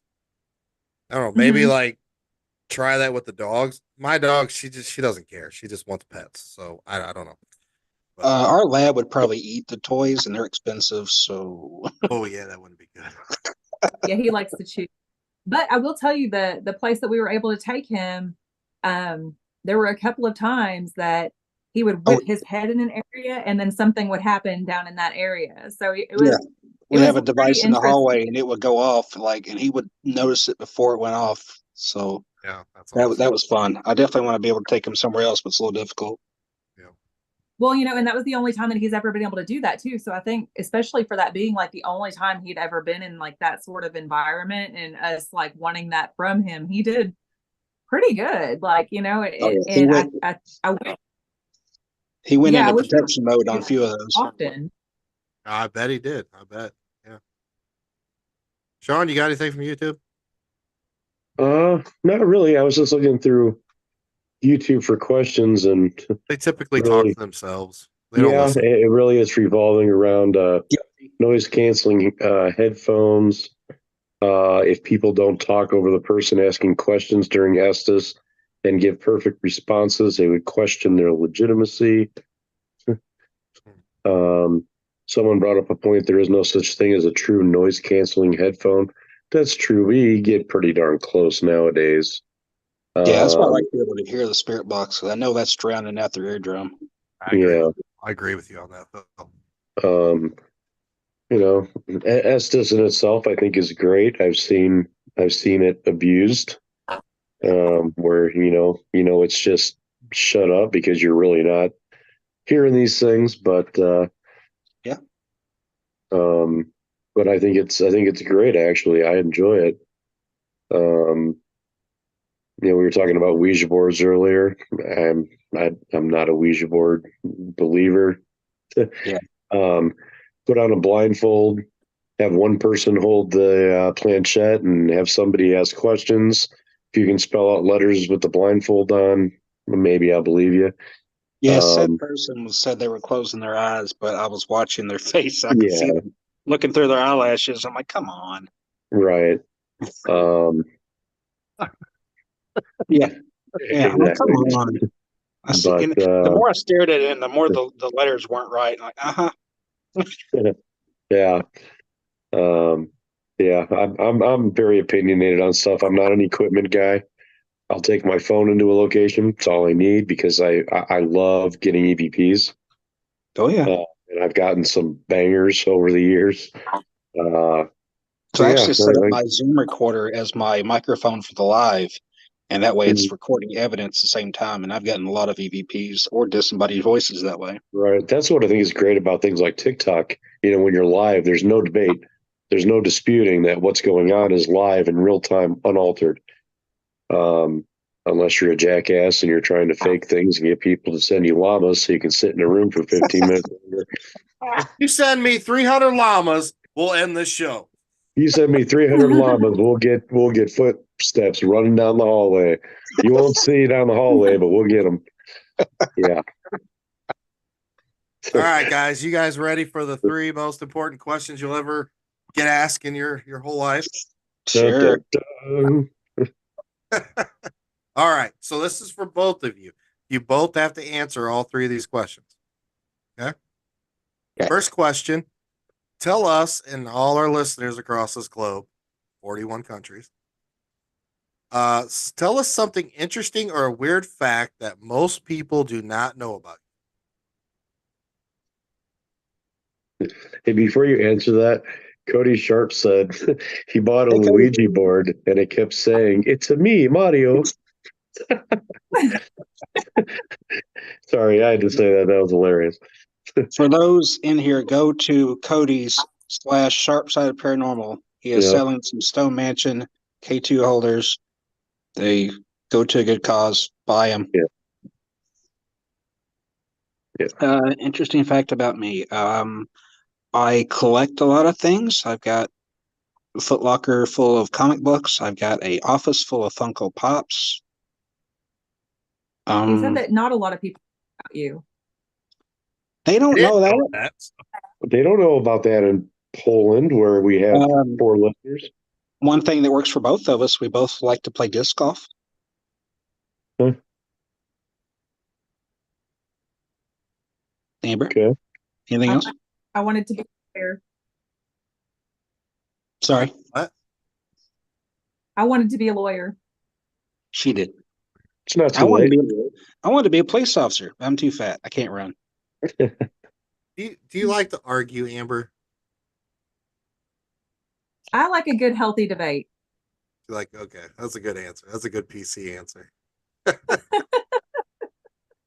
Bill, would you agree with that? Yep. Lawyered. Lawyered up, buddy. Lawyered up. Lawyered up. All right. I see how this is going. All right. Okay, guys. Next question.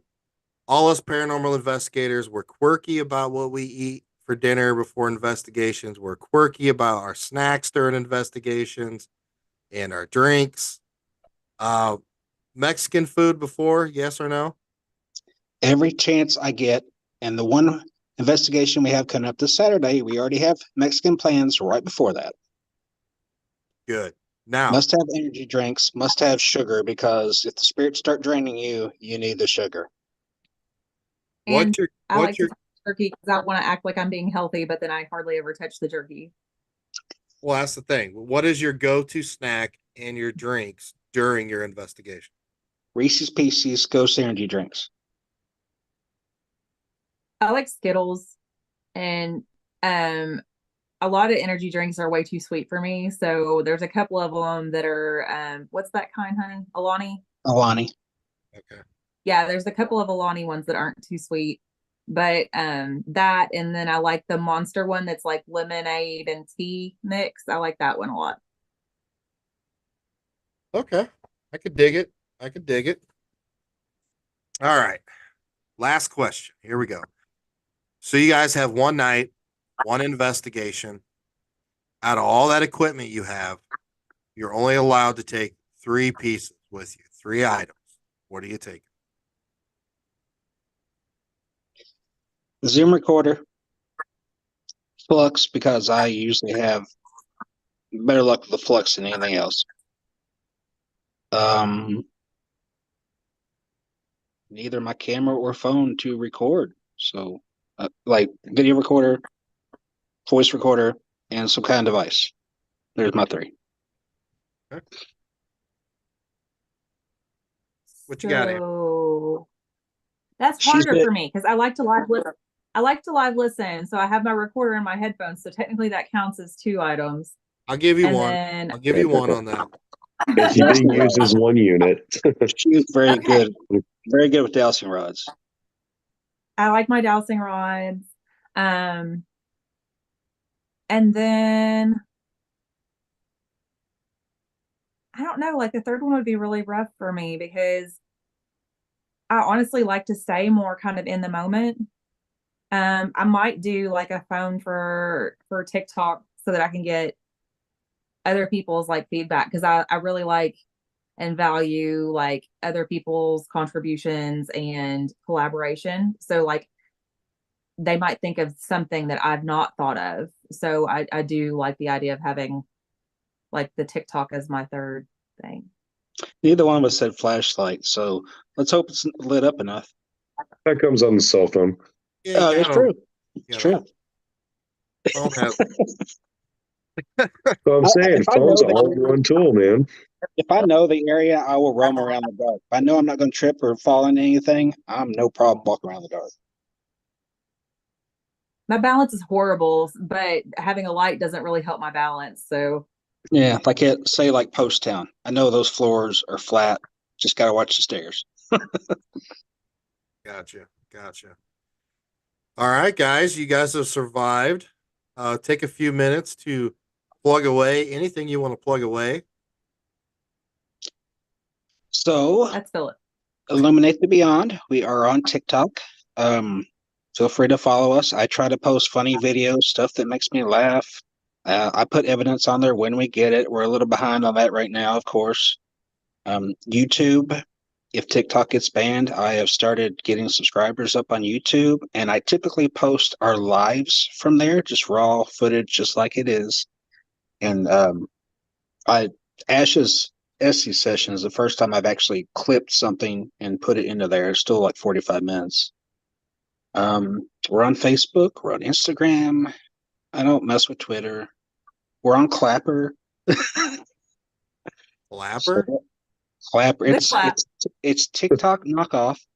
Just in case TikTok goes away, I made a Clapper last week. I Yeah, didn't where'd you learn that? Face version thing. I don't know. It's there. It's like TikTok, less Wish.com rules. version of TikTok. Yeah, like I But keep it's running yeah, across. it's not as keep running- good. It wants people focused more on like individually creating content versus like following trends and stuff like that. So it's a little different. Somehow I've gotten on the weird side. I keep running across like fight videos at gas stations. And like, it's like a Those are train. always good. Can't Oh, look that's not away. my fault. Sorry. That's good bathroom video. I mean, That's my fault. I'm sorry. I like to watch the drama, but I don't want to be in the drama. So I just like to watch it. remember And the this bum fights weekend- videos? This weekend we will be at Olive Hill High School Nice. with the Grimm guys and our group, and yeah, we'll have Gorgeous. Mexican before then. There is a good Mexican restaurant right down the road. There is. I've ate there And once. then next month we're going to be at the Asher Walton House. And then we have a collaboration coming up in, well, we've got some other stuff between now and then, but then in July we've got a collab coming up in Franklin, Kentucky, a place we've never been before. It's a historic Franklin jail. With and it Nights, seems to be a with Night Yeah, Song. Night Song. We've been Mhm. fans of theirs for some time and finally get to meet them. Awesome. Oh yeah. at least a portion of them. We're going, 3 of them are going with us. So, but the jail down there, one building is supposed to be 20,000 square feet, and the other one's supposed to be 2,800 square feet. All right. Got your work Nice. cut out for sure. I like it. It was definitely a pleasure meeting you guys. I look forward to investigating with you guys again. Yes. We're doing like one a month. So if you get bored, holler at us. We'll figure out what we can get into. We'll go Yeah. find some bones at the Monroe House. I really would Yes. like to. I want to go down to that Octagon Hall in Kentucky. So they've changed the rules on streaming. We can't stream, and they have to approve anything that we put out there. So they've gotten strict on that, but it is still a place you need to check out. It's a great Good place. experience, if nothing else. I hate the new rules because of the people that we were talking about earlier. Like, not specifically, but people like that have ruined it. Mm-hmm. But it's still an amazing place, and it's very affordable. It was $300 for, we usually did like 6 people, so, and it's got a good sized property. You don't all have to stay in the house. Cool. Cool. All right, guys. Seriously, if anything, follow him on TikTok. The videos he posts is, oh my God, it's got me cracking up all the time. All the time. I think we've reposted probably at least 20 of your videos. Thank you. We do the same thing, but Nick is just not funny.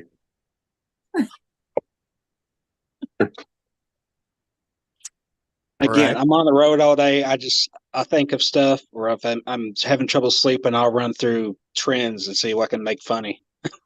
Well, it was a pleasure. Thanks, guys, for coming on here, especially so late notice. We appreciate you. Thanks for Guys, having us. Thanks. follow Illuminate the Beyond on all social media platforms. Man,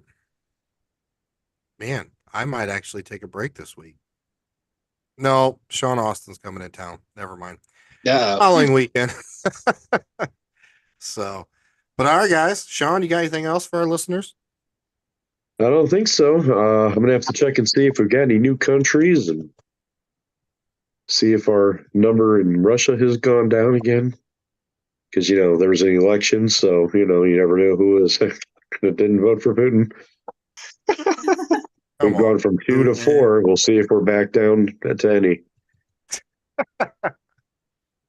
All right, guys. Thanks again. We will see you again next week. See ya.